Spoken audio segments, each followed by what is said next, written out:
앞으로 일어날 범죄를 미리 예측해서 사건을 예방하는 사람들이 있습니다.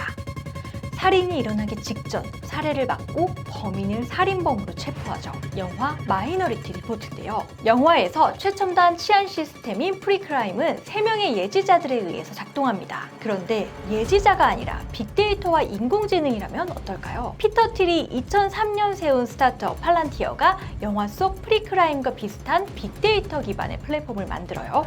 고객은 CIA, FBI, 미국 국방부와 같은 정보기관이고요. 빅데이터를 분석해서 미래까지는 아니지만 범죄를 찾아내거나 범인을 검거합니다. 오사마 빈라덴을 잡는데 결정적인 정보를 제공했고요. 대형 폰지 사기의 범인 버나드 메이도프를 체포하는 데도 큰 역할을 했어요. 이쯤 되면 2003년에 세운 팔란티어가 2002년에 개봉한 마이너리티 리포트를 보고 창업한 게 아닐까 의심도 되는데요. 오늘은 많은 분들이 댓글로 요청해 주셨던 기업 팔란티어 읽어드립니다. 여러분들 댓글로 궁금한 기업들 많이 신청 부탁드려요. 팔란티어를 이야기하려면 페이팔 얘기를 빠뜨릴 수 없어요. 페이팔 창업자들은 큰 돈을 받고 이베이에 회사를 팔았어요. 이 창업자들이 연쇄 창업을 하고 서로 도와주면서 테슬라, 유튜브, 링크드인 등등을 만든 페이팔 마피아라는 것은 유명하죠. 팔란티어는 페이팔 마피아 중에 큰형님인 피터 틸이 만들어요. 그런데요, 2001년 9.11 테러가 일어났어요. 사람들은 한없이 작은 집단도 미국 같은 초강대국에 타격을 줄 수 있다는 사실을 깨달았죠. 피터 틸은 이 미국의 트라우마를 사업 기회로 봅니다. 테러와의 전쟁, 아무도 경험한 적이 없는 새로운 전쟁에 데이터로 이를 예측하고자 했죠. 팔란티어는 반지의 제왕에 나오는 둥근 돌의 이름을 따서 지었어요. 피터 틸이 반지의 제왕 덕후였거든요. 이 둥근 돌로는 시공간을 초월해서 지구 반대편에 일어나는 일들을 볼 수가 있는데요. 팔란티어가 그 역할을 하겠다는 거죠. 게다가 페이팔을 창업했을 때 이 페이팔이 결제 시스템이다 보니 사기를 방지하고 돈 세탁을 탐지하는 높은 수준의 알고리즘을 개발했었어요. 치안 당국도 주목할 정도였는데 피터 틸은 테러와 범죄 예방에 이 기술을 활용하고 싶었죠. 그래서 페이팔 최고의 기술자들과 함께 창업을 했는데요. 피터 틸이 실무형 리더는 아니거든요. 친구를 한 명 데려옵니다. 바로 지금도 CEO로 활약하고 있는 알렉스 카프. 틸과 카프는 스탠퍼드 로스쿨 1학년 때부터 친했지만 정치 성향은 정반대였어요. 카프의 부모님은 주말이면 아들을 데리고 노동의 권리를 주장하는 시위에 참여했어요. 카프도 이 영향을 많이 받았죠. 피터 틸은 대학생 때도 레이건 신봉자였고 매번 카프와 틸은 대립했다고 해요. 당시 다른 CEO 후보자들은 팔란티어의 잠재력과 시장성을 물었지만 카프는 세계에서 가장 중요한 회사를 만드는 것에 대해 얘기했대요. 또 천재력이 있어서 복잡한 문제의 본질을 완벽히 소화해서 설명하곤 했는데요. 결국 카프가 팔란티어의 CEO가 됩니다. 지금도 실리콘밸리에서는 팔란티어의 CEO가 다소 감상적인 사람이라는 것에 대해서는 의아해하지만요. 어쨌든 최고의 천재들로 팀이 세팅되자 피터 틸은 자금을 구하러 나섭니다. 그 결과 CIA가 운영하는 벤처 캐피털인 인큐텔로부터 200만 달러의 투자를 받습니다. 이를 통해 팔란티어가 테러에 대처할 최첨단 기술을 보유했음을 전 세계에 알렸죠. 팔란티어는요, 엄청난 양의 데이터셋을 분석하고 시각화하고 시뮬레이션 할 수 있는 플랫폼을 제공합니다. 스프레드시트나 캐시 데이터 같은 정형 데이터 외에도 이메일 이력, 출퇴근 경로, CCTV 영상 같은 비정형 데이터를 모두 하나로 취합해 분석하는 것이 바로 이들의 기술력입니다. 특히 인공지능의 도움으로 엄청난 데이터를 소화하고 있는데요. 팔란티어에는 크게 2가지 플랫폼이 있습니다. 첫 번째는 고담입니다. 배트맨이 사는 도시인 고담시티에서 나왔는데요. 배트맨처럼 시민들이 안전하게 살 수 있게끔 돕겠다는 거죠. 피터 틸이 영화를 너무 많이 봤죠? 고담은 FBI, CIA, 국방부, NSA와 같은 정보기관에 군사 첩보용 정보를 제공했는데요. 아프가니스탄, 이라크 지역의 반란군 위치를 파악했고 달라이라마 PC에 침투한 스파이웨어를 찾아 제거하기도 합니다. 원래는 이 B2G 비즈니스가 메인이었는데요. 지난 10년간 점차 민간 기업의 비중을 확대해서 지금은 약 40%가 민간 기업에서 발생해요. 바로 2번째 플랫폼인 파운드리입니다. 연매출 5억 달러 이상의 대기업을 대상으로 하는데요.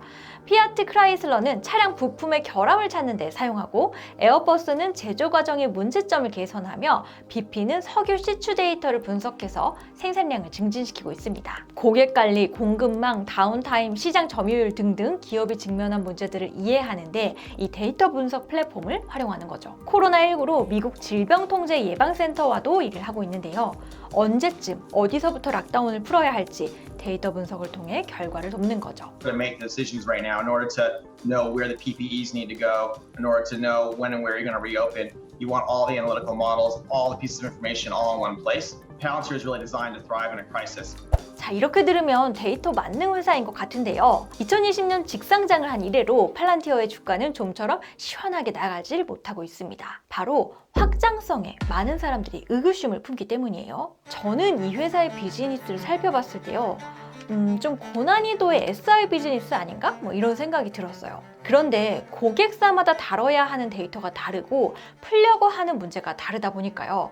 팔란티어 역시 지금까지는 어떤 기관에 맞춤화된 소프트웨어를 개발해서 납품하는 형태가 많았어요. 그래서 이 기업을 플랫폼화 가능한 테크 기업으로 보느냐 아니면 방금 얘기한 컨설팅 회사로 보느냐에 따라 평가가 엇갈려요. 결국 인공지능이란 게 범용으로 취득하고 적용할 수 있는 기술이냐에 달려 있는데요. 팔란티어는 그것이 가능하다고 주장하고 있는 것이죠. 실제로 팔란티어가 최근에 파운드리 포 빌더라는 걸 발표했어요. 그동안 덩치 큰 정보기관이나 대기업에게만 제공하던 걸 스타트업들에게 구독 모델로 제공하겠다고 밝힌 거죠. 그렇다고 누구나 접근해서 사용하는 범용 플랫폼은 아니고요. 헬스케어, 로보틱스, 소프트웨어, 핀테크 스타트업 중에서도 유니콘 기업부터 제공하겠다고 밝혔습니다. 우호관계에 있는 기업부터 계약을 통해 좀 더 저렴하게 제공을 할 예정인데요. 팔란티어 입장에서는 고객을 더 작은 기업으로까지 확장하는 계기가 될 텐데요. 뿐만 아니라 스타트업의 데이터를 수집함으로써 산업의 표준 데이터를 모으면서 스탠다드 플랫폼으로 나아가려는 도약이라고 볼 수 있습니다. 구글이나 아마존, 마이크로소프트처럼 테크 기업으로 가려는 시도가 엿보이죠. 두 번째 한계는요, 윤리적, 정치적 이슈예요. 피터 틸은요, 실리콘밸리에서 대표적인 트럼프 지지자였어요. 그런 연유일까요? 팔란티어는 이민세관 단속국과 계약을 하고 이민자의 정보를 수집해 정부의 추적, 감시, 추방을 도왔어요. ICA는 불법 이민자의 부모와 자녀를 격리하는 등 트럼프 행정부의 무관용 이민 정책을 집행하는 기관이었죠. 그러자 팔란티어에 반대하는 시위가 일어났고 상당수의 직원들이 팔란티어를 그만두기도 하고 대학생들 사이에선 팔란티어에 취업을 안 하겠다는 움직임도 일어났어요. My house has been protested for many months, almost every day. Our office has been protested.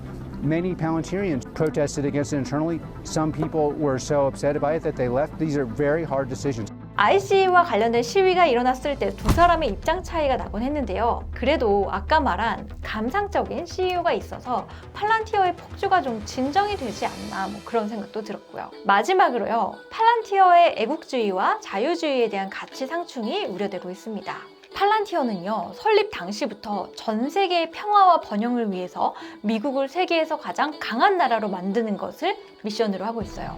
이것만 들어도 반서구 시민인 우리 입장에선 기분이 좀 나쁜데요. 이런 팔란티어의 국수주의가 개인의 자유와 상충되는 경우들이 생겨요. 대표적으로 JP모건의 팔란티어가 적용됐을 때는 직원들의 이메일, 브라우저, 통화 기록, GPS 정보까지 수집해서 회사에 불만을 품은 직원을 가려냈단 말이죠. 개인정보를 수집하고 통제한다는 점에서 미국의 대표적인 가치인 자유주의를 침해할 수 있는데요. 이에 대해서 팔란티어는 자신들은 가장 세련된 개인정보 보호 기술을 제공한다고 말해요. 누가 어떤 정보를 열람했는지 기록하고 사용자마다 접근 가능한 정보 수준을 세밀하게 제한한다는 거죠. 사생활 보호와 안전의 제로섬 게임에 관한 규칙을 다시 쓸 것이다 라고 말하고 있습니다.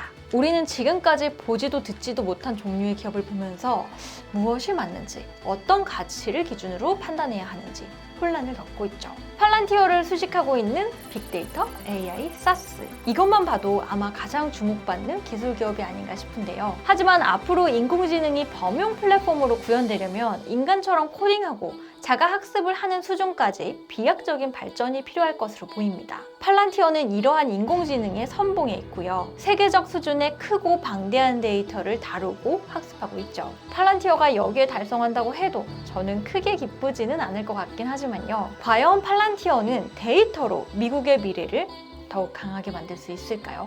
팔란티어 읽어드렸습니다.